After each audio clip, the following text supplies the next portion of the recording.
Supplementary demands के ऊपर आपने बोलने की मुझे इजाज़त दी, इसका मतलब यह है कि आप सप्लीमेंट्री डिमांड्स के जरिए आप सरकार से पैसा मांग रहे हैं सरकार चलाने के लिए। मैं एक सवाल संसद से मांग रहे हैं। मैं एक सवाल फाइनेंस मिनिस्टर साहब से करना चाहता हूं, क्या इस देश के अंदर गरीबों के लिए, मिडिल क्लास के लिए और धन्ना सेठों के लिए अलग अलग कानून है?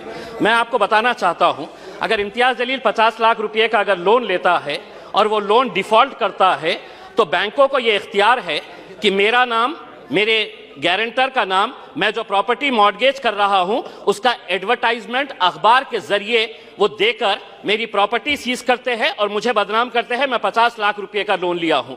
लेकिन अगर कोई किसी ने 5,000 करोड़ रुपए का लोन लिया है, किसी ने 50,000 करोड़ रुपए का लोन लिया है, जिसको आप बड़ी आसानी के साथ हर रोज माफ करते जा रहे हैं, पिछले 4 सालों के अंदर आपने कितना पैसा राइट ऑफ किया है? और ये मैं नहीं बता रहा हूं अध्यक्ष महोदय, ये जवाब कल फाइनेंस मिनिस्टर ने क्वेश्चन आवर के अंदर बताया है।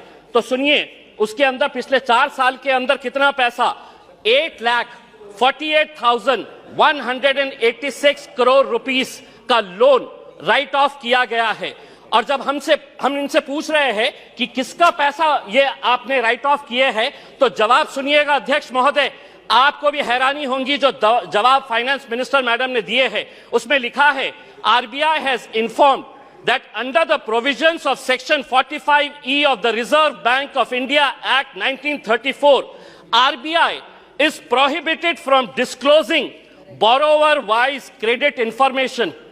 RBI ये आपको कह रहा है कि हम आपको डिटेल नहीं दे सकते हैं कि कौन बड़े धन्ना सेठों ने पैसा लिया है, ये देश को आप नहीं बताएंगे। आखिर ये पैसा 8,48,186 करोड़ रुपीस आपने राइट ऑफ किए हैं, इसका जवाब आप दीजिएगा कि मेरे लिए कानून अलग कैसा हो सकता है और जिन्होंने धन्ना सेठों ने पैसा लेकर कोई लंदन भाग गया है, कोई सिंगापुर भाग गया है, उनका नाम भी RBI नहीं बताएगी हमारी को। दूसरा ये है कि मैं अभी सुन रहा था जगदम्बिका पाल साहब को। पाल साहब सुनिए, आप किसानों के बारे में कह रहे थे। मैं जिस क्षेत्र से आता हूं, देश का एक छोटा सा एक शहर है, उस क्षेत्र के अंदर, महाराष्ट्र के अंदर मराठवाड़ा एक छोटा सा क्षेत्र है, उस क्षेत्र के अंदर जनवरी से लेकर नवंबर 2022 तक महज 11 महीनों के अंदर 940 किसानों ने आत्महत्या की है।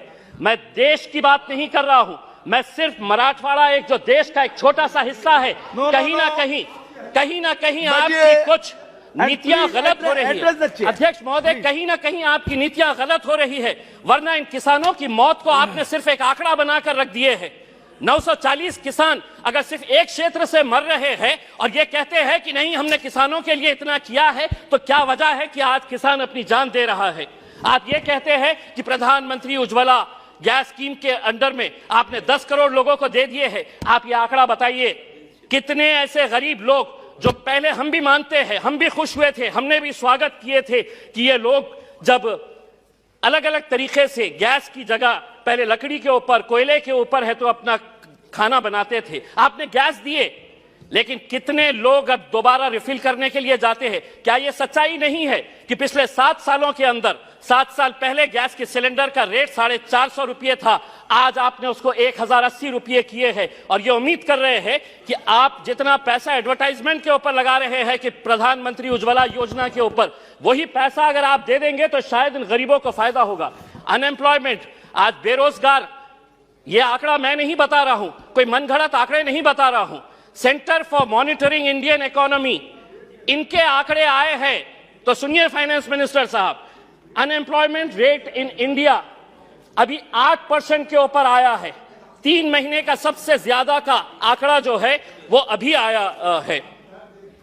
अध्यक्ष महोदय, हो सकता है आपके पास भी एक EPS 95 की एक स्कीम है।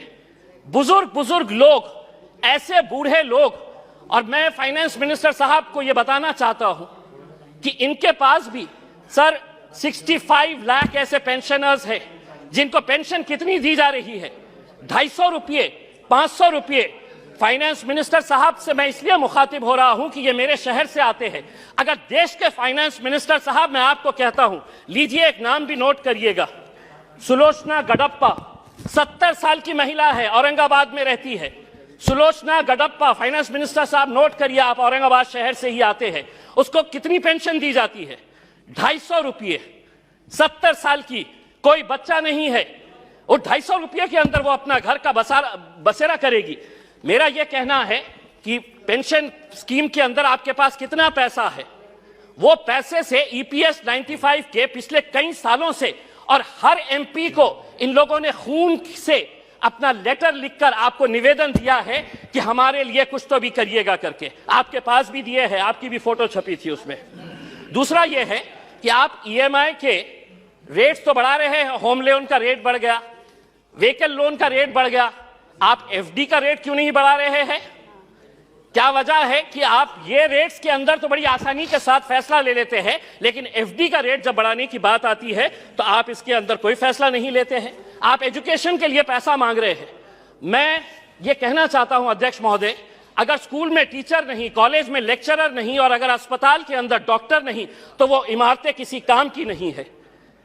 अगर वहां पर अगर आपके पास फैकल्टीज नहीं है, और ये भी मैं मनगढ़ंत नहीं बता रहा हूं, आप ही ने जवाब दिया है, सरकार ने लिखित में जवाब दिया है, यूनिवर्सिटीज के अंदर, सेंट्रल यूनिवर्सिटीज के अंदर प्रोफेसर्स कितनी, अध्यक्ष महोदय, प्रोफेसर्स की कितनी वैकेंसी है? 6180 प्रोफेसर्स की वैकेंसीज है। आईआईटीज और आईआईएम्स, बहुत सारे बीजेपी के हमारे सदस्यों ने कहा कि देखिए हमारे राज्य के अंदर हम कितने आईआईटीज और आईआईएम्स बना रहे हैं। इमारत बनाने से तालीम नहीं पहुंचाई जा सकती है, उसके लिए आपको लेक्चरर्स की जरूरत रहेगी। आईआईटीज के अंदर 4502 लेक्चरर्स प्रोफेसर्स की वैकेंसीज है, आईआईएम्स के अंदर 493 वैकेंसीज है।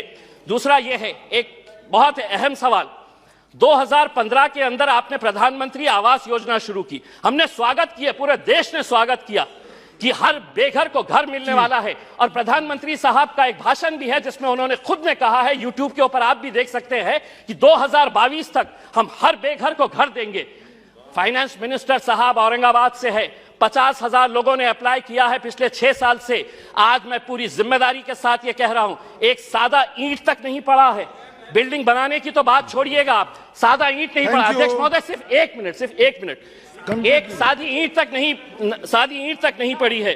दूसरा ये है अध्यक्ष महोदय, जाते जाते इस मुल्क को, हमने कल के दिन फाइनेंस मिनिस्टर मैडम कह रहे थे कि फास्टेस्ट ग्रोइंग इकोनॉमी है, हम आपसे ये पूछना चाहते हैं, अगर आप एक इतने बड़े माइनॉरिटी के तबके को अगर आप पीछे रखेंगे और आप ये उम्मीद करेंगे कि देश चलेगा आगे, हम क्या कहना चाह रहे हैं? आप हमारी प्री मैट्रिक स्कॉलरशिप बंद कर दे रहे हैं, आप हमारी मौलाना आजाद रिसर्च फेलोशिप आप बंद कर दे रहे हैं।